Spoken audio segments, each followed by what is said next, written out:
What's up, everyone? Victoria here with PopCulture.com, joined today by the Sebastian Bach, which of course all of you know as the frontman of Skid Row. Well, there was another one. He's a piano player from Germany, but he's no longer with us.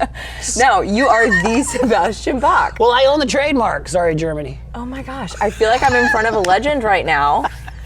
So you went from being in just one of the most successful bands there is in the music industry to a solo career. What was that transition like for you? That was scary. I mean, that's not been done many times, but I just didn't really have a choice. I was in Skid Row, and then we broke up in like 1996. Yeah. And, you know, it's a sad thing when that happens. It's like a divorce, only with dudes. Because you guys were together for a long time. We were, we were together 10 years. I mean, one decade. Yeah, but it's not like just a couple years and they all faded out, you know, like some bands. I mean, well, the music lasts the test of time, and you know, I gotta say, I really noticed this, you know, Sirius Radio channel 39. It's called Hair Nation. I don't know what they could be referencing. I want to be known for my art. I'll have you know. Your luscious locks. Oh my God. But you know, that term really does make me cringe because that didn't exist when I was starting in bands. That term came out like in the late 90s or whatever. That's the first time I heard that, hair metal. Okay. Yeah. I don't want kids thinking that it was my dream come true to be the ultimate hair rocker. That's not. But that's people not appreciate it. Well, this is there's a point I'm trying to make here. Okay. Okay. One of my favorite stations on Sirius is Yacht Rock Radio. Yacht Rock Radio. Why is that? Because I wear monogrammed bathrobes. Don't you? Fancy. Oh my gosh. But anyways, the point I'm trying to make is I saw an interview with Boz Scaggs and Lido Shuffle and, you know, all those great songs. He's on that channel all the time, and they go, so hey, you got that channel on Sirius, Yacht Rock Radio, and he goes, I hate that they call it that. He gets all pissy that they call it, and I go, that's like me on my channel. Like, I think we got to get over it. I think we got to get. Yeah. People make it a thing. You know, because like Yacht Rock Radio, yacht rock music is defined as every third song will have the vocals of Michael McDonald in it somewhere, either lead or in the background. You'll hear him on there. I'm kind of like the Michael McDonald of Hair Nation.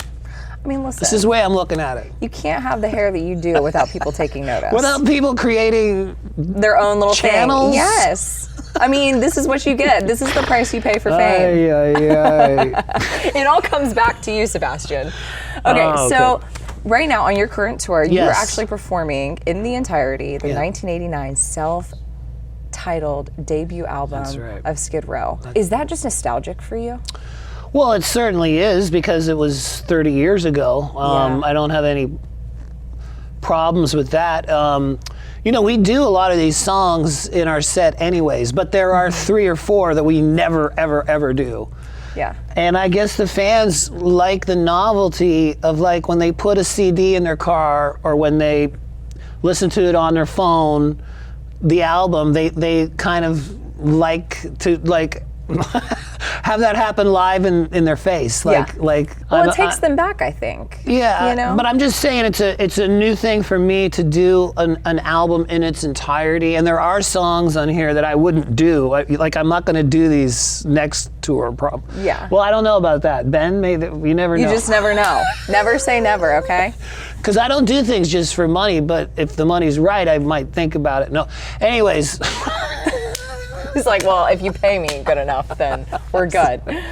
So, but I'm a big Steely Dan fan, and I saw Donald Fagen was doing like 7 nights at the Beacon Theater in New York, and he was doing a different album in its entirety each night. What? And I go, wow. I want to go to that. I mean, that would be cool. The fans just need to know which album's on what night so they can go to their favorite night, right? And that's why when we sold out 2 shows at the Whiskey in Hollywood, on the second night, we're doing the album Slave to the Grind in its entirety. Oh my God. And that sold out super quick. I mean, so it's nostalgic for people, I think. I think that people like that feeling of like putting the CD in, but it's live. in real, yeah. So. Now, is it different doing it without the original band?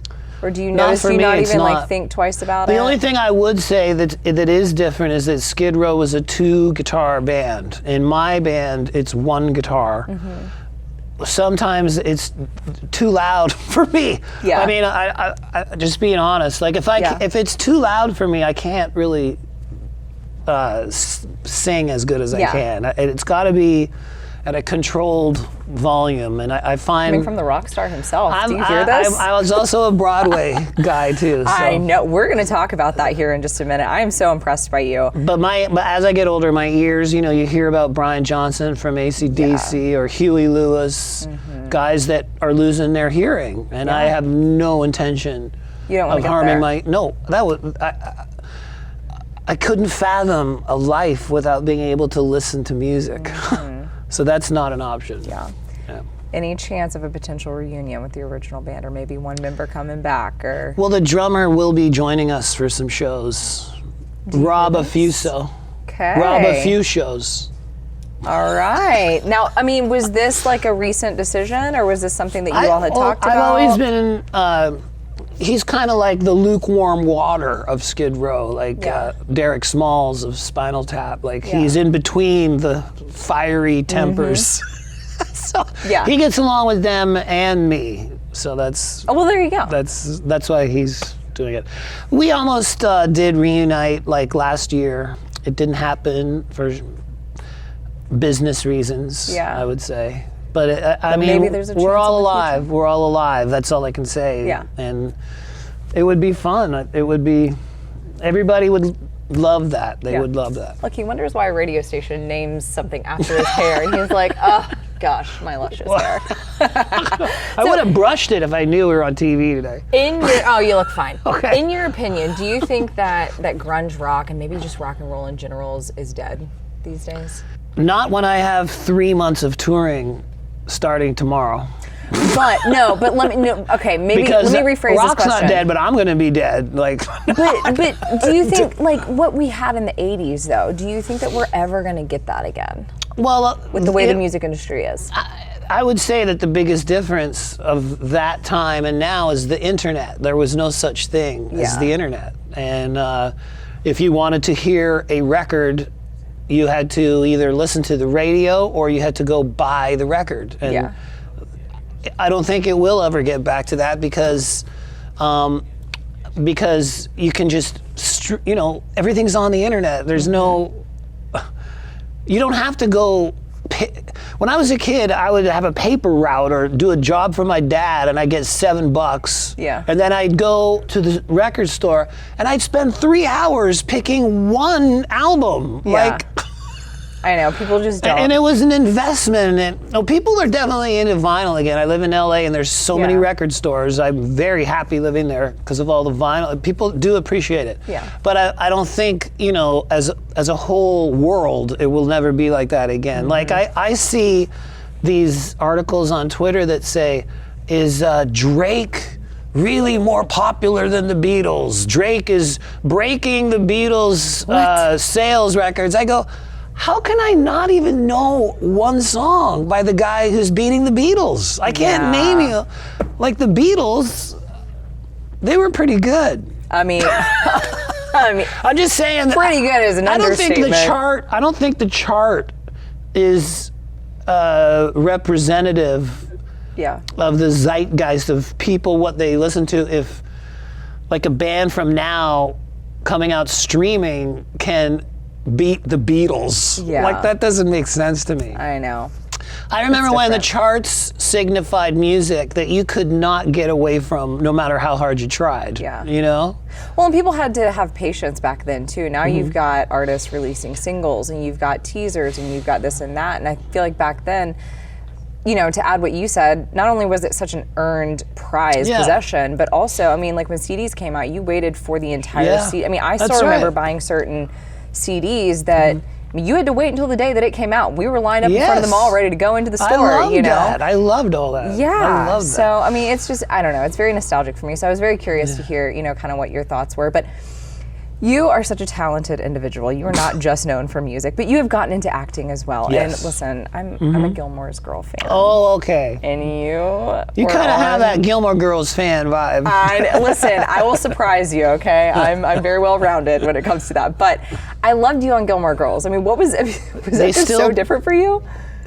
What was it like? Well, the way I got that show is because I did Broadway. I did Jekyll and Hyde on Broadway, Jesus Christ Superstar, and Rocky Horror, and I did Jekyll and Hyde twice. And TV people are impressed by Broadway actors. I mean, rightfully so. Because you only get one shot, and you better nail it. And Broadway is so elite. When you go to a Broadway show, you know what to expect. And I want to get to Broadway in a minute, but like, that's how I got on the Gilmore Girls. And and the Broadway plays I did were traditional. It wasn't Rock of Ages, and they were all like Broadway shows. So when I did Gilmore Girls, it reminded me of the Broadway experience. Really? Yeah, just learning lines and becoming another character. Yeah. And to me, everything in art is based on chemistry, like with your fellow band members or your fellow cast members or the writers and directors and the crew. Yeah. Everybody involved. That's, probably every job is like that. But that's the way I look at it. And the Gilmore Girls chemistry was so much fun. Yeah. Like Amy Sherman Palladino and Dan Palladino. Yeah. Dan Palladino is a vinyl freak. Really? And he knows music like obscure details. We would just talk about like the second Judas Priest record, what label it was on, and who was the engineer, and all this just like trivia. Dan really is into that. I bet he just loved having you on set. Yeah, we had a great time. It was funny when we did the episode, a few times I've been around that track, it's not gonna happen like that. I ain't the holler back girl. Sorry, hold all calls. It's my ringtone. Oh, there you go. Black Sabbath. Now that's a ringtone, dude. Gets you in the mood. That's gonna be a scary call. Anyways, so Dan comes in, I was singing that in the original key of Gwen Stefani, and he goes, dude, we can lower the key down if you want. I go, who are you talking to? Excuse me? Yeah. No, I kept it up there. But your character was very similar to, Gwen Stefani? No. Your character on the show was pretty similar to me. In a sense, yes, I was about to say to you, because you're kind of like this rock. I mean, it was obviously in the beginning stages, y'all never got like Skid Row famous, but you were playing shows and you were Hep Alien, yes. Yeah. No, I mean, there was a lot to relate to. That show has such staying power because it's still on Lifetime. Yes. And the new Netflix. Yeah. The reboot, I'm in that one too. Yeah, I was about to say, like, would you ever, like, if they wanted you to come back more often, would you? Yes, I would. Yeah? I like doing it. Okay, good. I like making stuff. Yeah. I like making a show, making a t-shirt, making an album, making a TV. Well, and you did Broadway. Yes. And what was that like, how did that all come about? How it came about was the guy that signed Skid Row's a man by the name of Jason Flom. He's the same man who just brought us the band Greta Van Fleet. The same guy. Like, Small world. Same dude. Oh, I'm just saying, what a career he's had. Like, other bands he's signed are Sugar Ray, Kid Rock, Matchbox 20. Who's the girl that sings? The three girls to Bang Bang Bang. What is that? Bang Bang. I know a Bang Bang song, but it's like Bang Bang. It's big Ariana Grande. Ariana Grande, Nicki Minaj, and Jessie J. Yeah, I wasn't sure. He signed that. He signed that. Okay. So that's big time. Oh my gosh. So Atlantic Records also put out the Jekyll and Hyde Atlantic Theater division. Yeah. Put out Jekyll and Hyde CDs, and the composer Frank Wildhorn went into Jason's office and he says, I want a rock star to play Jekyll and Hyde. Yeah. And lo and behold, Jason called me up. I was like, he goes, dude, I don't know if you're into this. And he told me about it. I go, do you have the right phone number? Like, what? I mean, I was about to ask your first reaction. Were you skeptical? I could not believe I was getting asked to do that. To Broadway. And I go, what are you seeing? He goes, here it is. When you sing, I remember you and stuff like that. That's your Dr. Jekyll. And then when you sing Monkey Business and Youth Gone Wild, that voice, you have two different voices. Because the whole Jekyll and Hyde play was about two different guys in one guy. Yeah. So he says, that's why you should do it. Okay. And so that's what I did. Well, there you go. I was nice, and then I was mean. You are a rock star, you're an actor, and you're a Broadway actor. And you got quite the resume. I also wrote a book. And you wrote a book, and you're an author. Yeah! Oh my gosh. Like, what else are you going to do in life?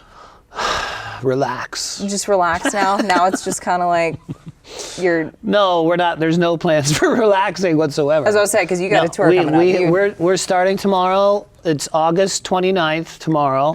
And we're going till November 2nd, which is... It's a good run. Some time off. Okay. Now, this is for our sister website, comicbook.com. Cool. I hear that you are big into comics. I love comics. Okay. Yeah. So we want to know your opinion on the whole Spider-Man, Marvel, Sony drama going on. That just happened. Yeah. I don't really know. My favorite hero is Hulk. Okay. The ones that I love are the ones that just give us the comic. Just give us the comic. What I would say to anybody that would care what I would have to say would be, not every comic book when I was growing up, not every comic book did the heroes have to save the whole entire planet from a hole in the sky with aliens coming through the hole. I've seen that enough. I've seen it enough. Comic books were about villains, like you know, cops and robbers, car chases. Like, it wasn't about, you know, ending the entire civilization every comic. Like, well, they make it extreme for Hollywood. You know, it's fun. I like the ones that just are a little bit lighthearted and a little bit fun. I don't think any comic book movie should be made that a kid could not go see. Like, I don't like when they're too... I don't like when they pervert, like, the heroes that I looked up to as a kid. Batman never killed anyone in a comic book. And when I saw him doing that in a movie, I wanted to throw something at the screen, because don't do that to my Batman. Like, that's how I really feel like that. Yeah. So the ones that I love is the first Spider-Man movie with Green Goblin. That was incredible. I love the first Avengers, where Hulk, you know, just turned around and rifled Thor right through the wall. Yeah. Yes. I love that scene. Did you see Endgame? I did. But did you cry like everyone else? I've seen the hole open up with those aliens coming through, like, in 5 movies now. Like, you're like over it. No, I'm just saying, I can tell who was in charge of that did not grow up reading these comics. Yeah. I know, because I did. It wasn't so heavy all the time. Well, maybe it wasn't a movement from It wasn't everybody dying. Let me be honest. At the end, when Thanos is killing all my heroes, I don't like that. I don't like think anybody else At the did beginning, when Thanos whips Hulk's ass, don't like that. Yeah. And then I saw an interview with the director goes, well, we just want to make a point. This isn't your dad's Marvel. Well, I'm a dad, so you did it. It's not your dad's Marvel, because Hulk would have whooped Thanos' ass. From the That's man the himself, movie I want to see. I want to see the Hulk kick some ass. Well, maybe we can get Marvel Studios to watch I think Mark this Ruffalo would probably dig that too. Yeah. You know, he is a great Hulk, but they don't let him do it. Yeah. He's like in a suit and tie. That's 90s Hulk. I want to see the Hulk smash. Oh. Yeah. I love that stuff. I know. I'm not the only one. Yeah, no, you're not. You're not. Absolutely. Well, we were just curious to hear, you know, your thoughts and all of that. Can I give you one more thought? I know I'm long-winded now. Absolutely. This is for comicbook.com. Here's what I want to see. Do you remember that movie Grindhouse with Kurt Russell? Grindhouse? Kurt Russell did this movie called Grindhouse. I think it was Quentin Tarantino. Yes. The way that movie looked was like it was from 1972. I don't know how they did it. It just looks, the filming, the lighting, I don't know how to explain it. but it looks so authentically grimy 70s. Yeah. If Marvel did a Ghost Rider movie with Ghost Rider in the black leather, yeah, like not the Nicolas Cage crazy version, yeah, I did see from that. space or whatever that is. I mean the New York City street Ghost Rider in the Elvis black leather with a grindhouse looking kind of 70s movie. That's what Marvel fans want to see, man. We want to see vintage stuff. Yeah. We want to see vintage. Like Captain America in the Winter Soldier had a very grayish kind of, you know, World War II look, which is Captain America. Like he's from World War II.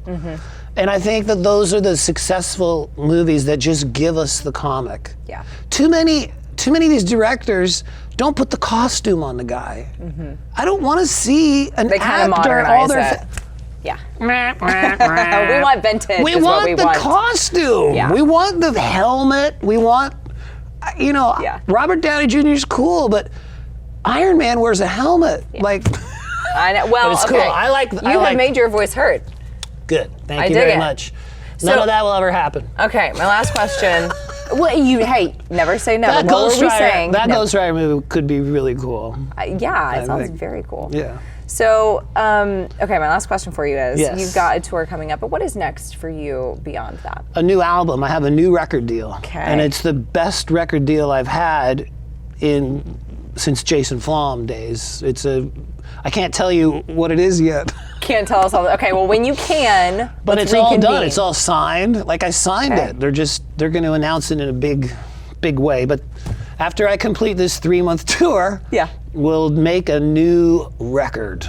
Exciting news. That's Well, congratulations. 100% happening. I mean, you've been in this industry for quite some time now. You're celebrating your 30th anniversary. Yes. I mean, not many people have made it this far and can make it this far, and so I think that is just kind of kudos to you on how much talent you truly have. Well, thank you. Between music, writing, acting, I got a great Broadway. team. I got a great team with me. My band, we've been together since like 15 years. Same members. Yep. Crew guys, it's a team effort. Yeah. Well, the band makes it rock, the crew makes it roll. There you go. And I don't know what better way to end this interview than that. Cool. Sebastian, Thank you so All right. much. Pop culture. Pleasure talking to you. Thank you very much.